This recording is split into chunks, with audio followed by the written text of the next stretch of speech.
There are a couple primetime Rams players that could be on their way out of LA, just 1 year removed from winning a Super Bowl. Should the Steelers be interested? One player would make it a homecoming of sorts, and the other would fill a position of need. Let's discuss. Big Deke News. All-World defensive tackle Aaron Donald recently switched his Twitter bio to say former D lineman for the LA Rams. After all the hubbub that ensued after someone found that Donald did this, he switched it back to just D lineman for the Rams.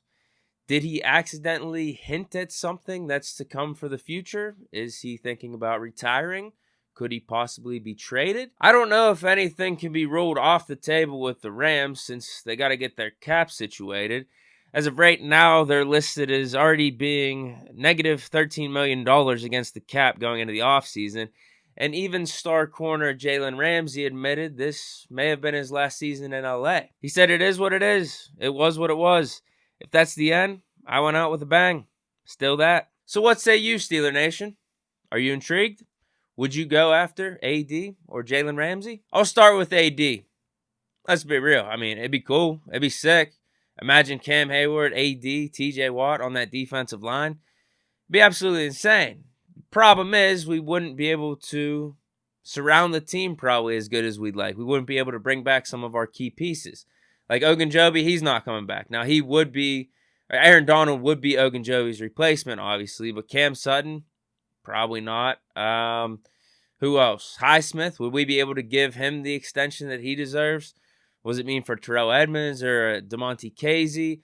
Would we be able to make a splash move in free agency, like bringing in a Tremaine Edmonds? Probably not. Now, I'm sure Khan could figure out something if we did get AD where he could still fill out the rest of the defense to be competent, but with AD's contract, it not only hurts the Steelers' cap space, or it would hurt the Steelers' cap space for this year, but also the following year, as his cap hits are $26 million and $34 million, respectively. To make those numbers less, I'm assuming a restructure or an extension would have to take place as his current deal ends in 2024. So there's some wiggle room. But then the question is, how committed is Donald to playing past 2024, going into his mid-30s?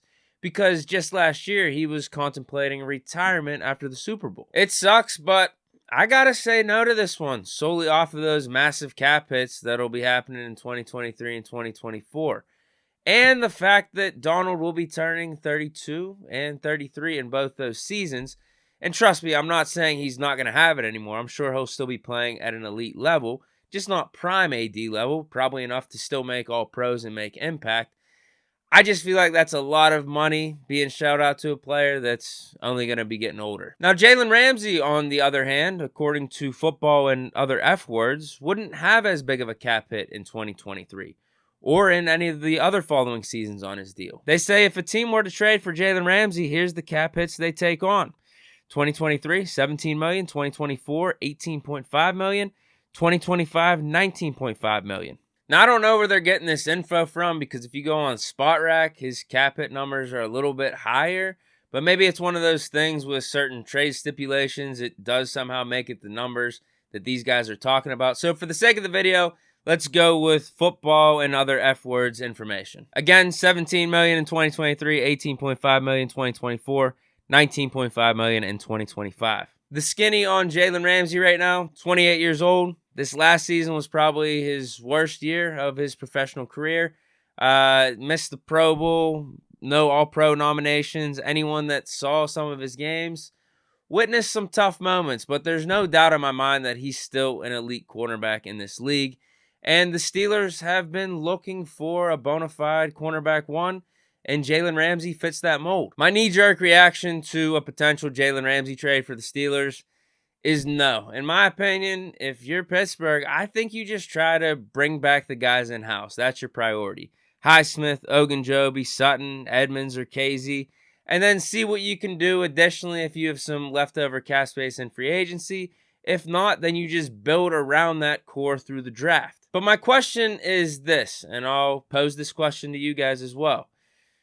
Are the Steelers cursed? Do you think they are just flat out unable to draft and develop an elite cornerback these days? Because if the answer to that question is no, then I'm definitely against doing the Jalen Ramsey trade, because then you could just draft a cornerback, whether it's like a Joey Porter Jr. or a Christian Gonzalez, in the first round or with that Bears 32nd pick. And you add one of those dudes to, again, what I was saying, the core defense or the base defense that we already have, and that's a really damn good unit. Other things to consider: Ramsey's cap hits aren't as bad as a guy like Aaron Donald, so it'd be easier to work around, but there would still have to be sacrifices made to the roster if you bring in a guy like Ramsey. But I'm sure Khan could make it work somehow, some way. I just don't feel like you really need to, at the crux of it, leverage your future for an aging corner, albeit still an elite corner in my opinion. And that's one of the reasons why I'm not 100% against doing a move like this. Because you'd be getting a proven guy, whereas with the draft, it's like throwing darts at a dartboard. And with the Steelers' track record at drafting really good cornerbacks, it's not that amazing. And then you have many times throughout NFL history where cornerbacks like Ramsey are difference makers on Super Bowl teams. Ramsey himself, whenever he was traded from the Jags to the Rams, won a Super Bowl just last year. Darrelle Revis, way back, whenever he was 29 in 2014, goes to New England Patriots. 1 year older than Jalen Ramsey, actually. Deion Sanders, when he was 28, goes to the Dallas Cowboys. Still played at an elite level and won Super Bowl. I can't remember, was it one Super Bowl or Super Bowls with the Cowboys? So there is a precedent for this, and those are the reasons why I'm not opposed to bringing in Ramsey like 100%. If anything, I'm starting to talk myself into it where I'm a little bit like 50-50. But let me think about it some more, and in the meantime, let me know what you guys think about potentially trading for a Jalen Ramsey or an Aaron Donald down in the comments, because that is it for this edition of Big Deke News. Hope you guys enjoyed. Stay chillin', and peace.